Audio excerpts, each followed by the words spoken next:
မောင်ရီမင်္ဂလာပါနော်ဆယ်လီချယ်ရီ channel လေးကနေကြိုဆိုလိုက်ပါတယ်ရှင်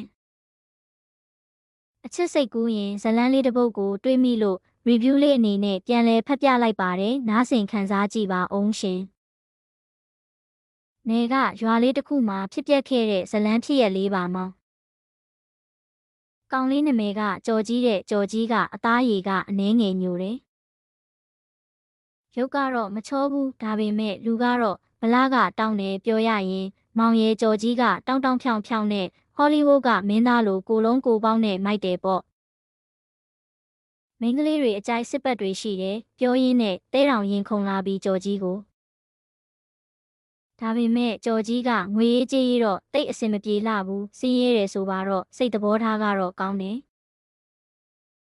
ကြော်ကြီးရဲ့စော်များများကတော့အသားရည်ကဝင်းနေကိုလုံးကိုတွေကလည်းတောင်းနေရေဆေးငါးကြီးလိုကိုလုံးမျိုးနဲ့လုံးကြီးပေါက်လှလှမလှအတော်လေးကိတ်တယ်ပေါ်မောင်ရဲ့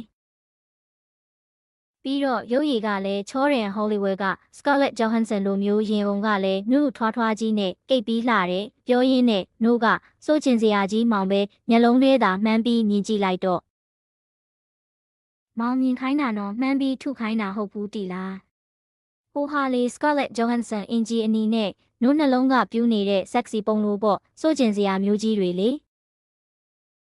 ကျိတ်ချင်စရာကြီးကိတ်တဲ့ကိုလုံးကြီးနဲ့ရှာလွတ်ဖက်ပြရင်းနဲ့တဲပါတင်းလာပြီးမောင်ရဲ့ညမြအကြောင်းပြန်ဆက်ရရင်ညမြကငွေရေးကြေးရေးကလည်းရွာနေဖြင့်တော့ချမ်းသာတွေပါညမြကစကားပြောရင်တော့တိတ်ပြီးတော့ပြေပြစ်မရှိဘူးပေါ့မောင်ရဲ့တိတယ်မှတ်လားပတ်စံရှိတယ်ကိတ်ပြီးလဲလာတယ်ဆိုတော့နည်းနည်းတော့မန်တက်တာမျိုးပေါ့မောင်ရဲ့မောင်ဆက်လာမယ်နော်ချယ်ရီလေးကိုစောင့်ပေးနော်မောင်ရဲ့ညီလေးကိုအားပွားပေးလိုက်တယ်နော်မော့မော့မောင်တဲရဲ့ဖုတ်လေးကိုလည်းပြန်နှမ်းပေးအောင်နော်မောင်ရီပြန်ဆက်လိုက်မယ်နော်မြန်းမြကကြော်ကြီးအပေါ်၌နှွဲဆိုးသည်ကြော်ကြီးကိုအယမ်းလဲချစ်သည်ကြော်ကြီးအရက်တောက်ပြီးဆိုးတဲ့အခါတိုင်းတိတ်မုန်းဖို့ကောင်းတာပဲအရက်သမားဆိုတိတ်မုန်းတယ်ဟုညင်သာစွာပြောတတ်သည်အဝေးမှတချင်းဆိုတန်ကိုကြားနေရသည်တချင်းဆိုတန်ကတိုးရခင်းနဲ့ကက်လျက်မှာရှိတဲ့ဟိုဘက်ကရာခင်းထဲမှာလဲထွန်နေတဲ့ကိုကြော်ကြီးတီဆိုနေတဲ့အတန်ဒီဘက်ရာခင်းရဲ့မကြီးပင်ထိတ်မှာသူ့ရဲ့ချစ်သူမကြီးရွက်ခူးနေမှန်းသိလို့တချင်းဆိုအပူကောင်းနေတာပါအိုးတန်ဤတာယာမူကိုမမိပင်မဲ့သူလဲချစ်စရာအတန်ရှင်ပါလားဟုမြတ်တွေးနေခိုက်မြတ်ရဲ့အမေမတမီးရေတစ်ခါချက်နှစ်ခါချက်လောက်ရရင်တော်ပြီဟေ့မြတ်အတန်ထွက်အောင်ရေမောလိုက်မိသည်အမေကတော်ခိုင်းနေသည်ဒီမှာဖြင့်တရွက်မှမခူးရသေးဘူးအမေလဲတုံ့ပြန်ရင်မောကမသိပါဘူးအများကြီးခူးလာရင်နွမ်းကုန်ပြီးအလကားဖြစ်ကုန်မှဆိုလိုပါ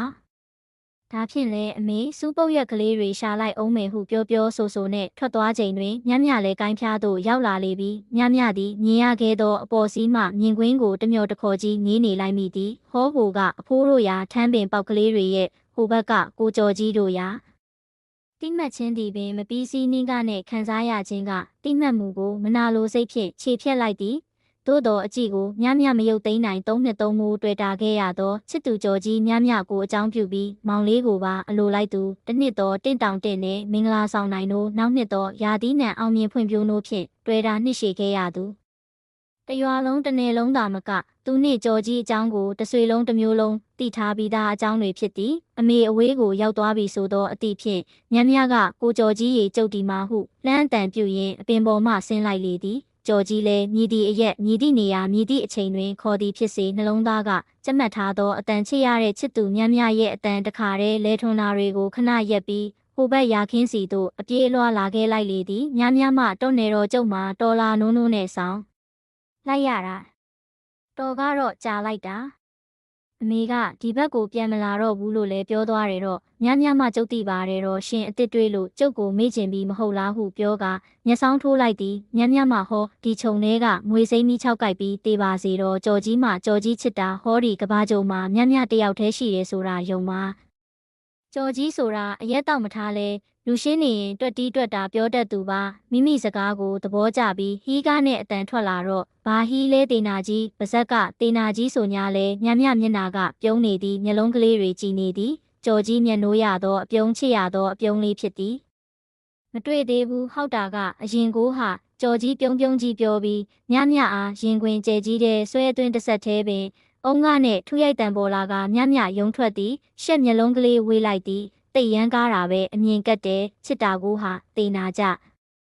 မြမြဆဲသည်သို့တော်ပြုံးပြီးနောင်နာဆုပ်ကခက်ခွာခွာထိုင်လိုက်သည်ကြော်ကြီးအဖို့တီဆဲတန်လေးသည်ပြားရည်ထက်ချိုသည်ငွေဆေးလေးလေးများရဲ့အတန်ထက်လဲตาရသည်ကြော်ကြီးများများကိုငေးကြည့်နေရင်းနဲ့ရင်ထဲတွင်လှလိုက်တာများများရဲ့များများမှမမြင်ဘူးတာကြနေတာပဲမျက်လုံးကိုဒုံးနဲ့ထိုးလိုက်ရမလား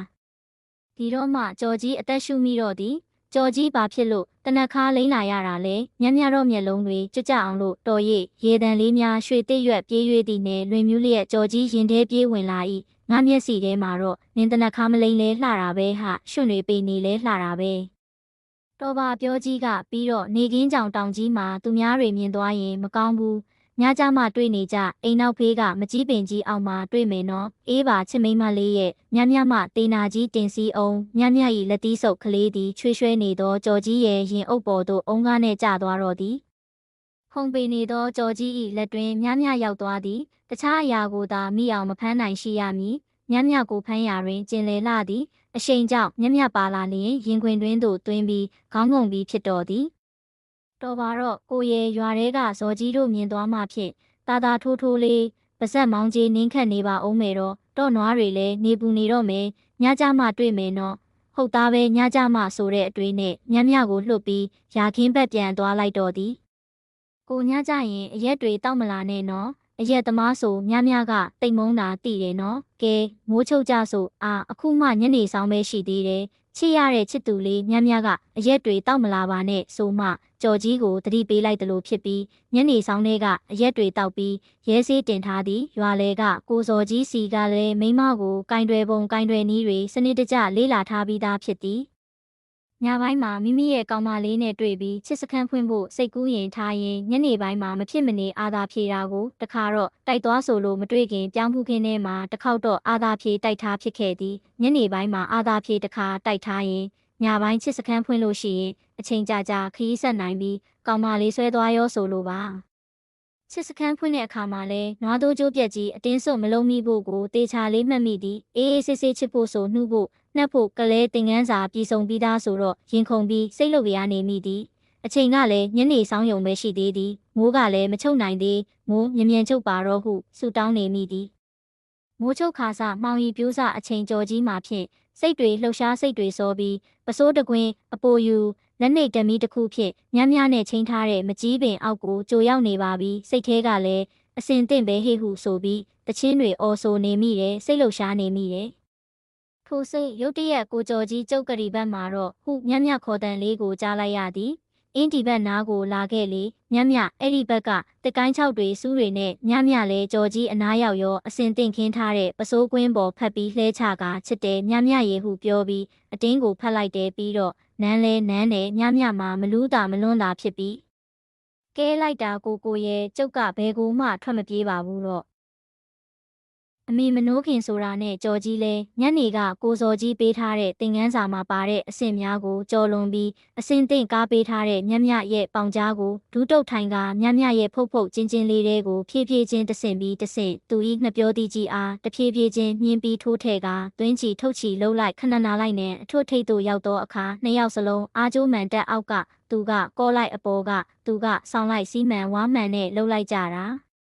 15မိနစ်လောက်ကြာတော့မှကိုကျုပ်ပြီးတော့မယ်ကိုလဲပြီးတော့မယ်ကိုမြ мян လေးဆောင်ပေးမြ мян လေးကိုမြ мян လေးကြော်ကြီးလဲမြ мян လေးစက်တိုက်ဆောင်ရင်အားရင်ဟင်းအာဟင်းအာကြော်ကြီးမှာအားကုံဆောင်ပြီးတုတ်ရည်များအားမြရဲ့ဖုတ်ဖုတ်ထဲကိုပန်းထည့်လိုက်တာဖုတ်ဖုတ်တစ်ခုလုံးပြည့်ရှံပြီးအောက်ကခင်းထားသောပစိုးပေါ်ထိရောက်ရှိဆိုးရွှဲသွားပါတော့သည်နှစ်ယောက်စလုံးတဦးကိုတဦးလွတ်ထွက်သွားမတက်ဖက်ထားရင်းနဲ့ဒီနေ့အရက်တွေတောက်လာတယ်မို့လားနည်းနည်းလေးပါမြရဲ့နောက်ဆိုရင်လုံးဝမတောက်ရဘူးနော်အင်းပါမိန်းမရဲ့တေနာကြီးစင်းတော့အမေနိုးလိမ့်မယ်ကျုပ်ကအရက်သမားဆိုတိတ်မုန်းနေတော့အဆုံးအထိနားဆင်ပေးခဲ့တဲ့အတွက်အားလုံးကိုကျေးဇူးအများကြီးတင်ပါတယ်ရှင်